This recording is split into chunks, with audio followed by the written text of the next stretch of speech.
बिना जियब कैसे बोले सनम।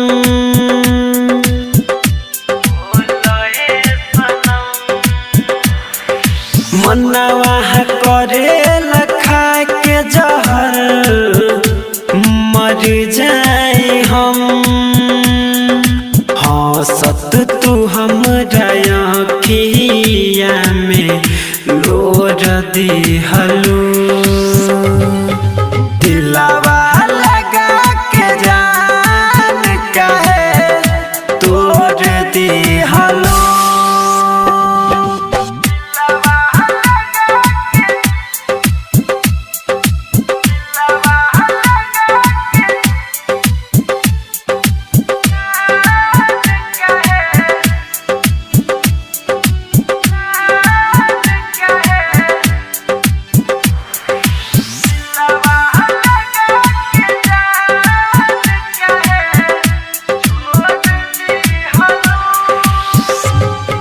सोचले न रहनी हमके जान जइबू तू भूल।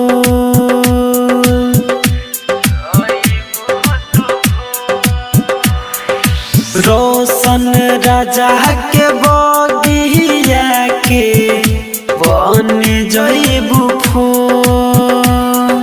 राइटर राजेश के गम के राह में छोड़ दिहलू।